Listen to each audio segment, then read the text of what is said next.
പ്രിയപ്പെട്ടവരെ, മലപ്പുറം ജില്ലയിലെ സയ്യിദുൽ ഉലമക്ക് നൽകിയ സ്വീകരണ മഹാ സമ്മേളനമാണിത്.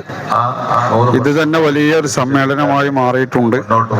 സമ്മേളന നഗരിയിൽ പന്തലിലേക്ക് കയറാൻ ഒരു ഇഞ്ച് സ്ഥലമില്ല. അതുകൊണ്ട് എല്ലാ ആളുകളും ഇങ്ങനെ റോഡിലൂടെ ഇങ്ങനെ നിൽക്കുകയാണ്. സയ്യിദുൽ ഉലമ എത്തിയിട്ടില്ല. ഏതാനും മിനിറ്റുകൾക്കുള്ളിൽ സയ്യിദുൽ ഉലമയുടെ യാത്ര ഇവിടെ എത്തിച്ചേരുമെന്നാണ് അറിയിച്ചിട്ടുള്ളത്. അതിന്റെ ഉള്ളിലേക്ക് പ്രവേശിക്കാൻ ഒരു നിലക്കും സാധ്യമല്ലാത്ത രീതിയിൽ തിങ്ങി നിൽക്കുകയാണ്. അൽഹംദുലില്ലാഹ്, ഒരു രാജ്യത്ത് വ്യത്യസ്തങ്ങളായ സമൂഹങ്ങളും വ്യത്യസ്തങ്ങളായ ആചാരങ്ങളും എല്ലാവർക്കും കാണാം. സയ്യിദുൽ ഉലമ എത്തുന്നതിന് മുമ്പ് തന്നെ ഈ നഗരി ആളുകളുടെ തിരക്ക് കാരണം വളരെ ഗൂഢമായി കൊണ്ടിരിക്കുകയാണ്. സമീപനം എടുത്തു പറയേണ്ട ഒന്നാണ്. 100 വർഷകരമായ കാര്യമാണ്.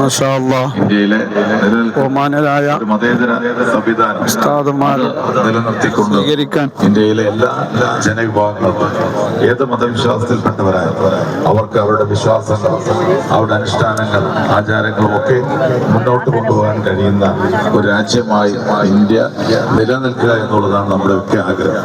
ആ ആഗ്രഹത്തിന് വേണ്ടിയുള്ള ശക്തമായ ഒരു ചിന്താധാര രൂപപ്പെട്ടു വരേണ്ട ഒരു കാലഘട്ടം കൂടിയാണ്.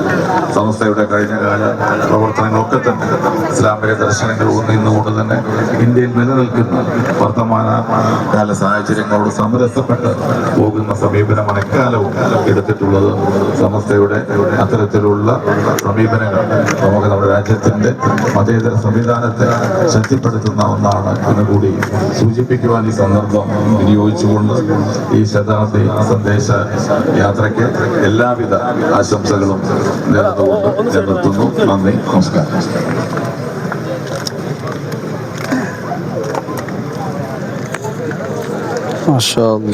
ഈ മഹാജാഥയുടെ ശതാബ്ദി സന്ദേശയാത്രയുടെ കോർഡിനേറ്റർ സമസ്തയുടെ കേന്ദ്ര മുശാവറംഗം ബഹുമാനപ്പെട്ട ഉസ്താദ് അബ്ദുസ്സലാം ബാപ്പവി സദസ്സിനെ അഭിസംബോധന ചെയ്യുന്നു. സാദരം ക്ഷണിക്കും.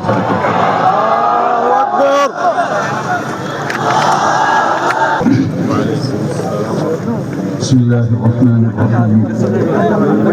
الحمد لله رب العالمين، واشهد ان لا اله الا الله ولي الصالحين، واشهد ان نبينا وسيدنا محمدا عبد الله ورسوله الامين.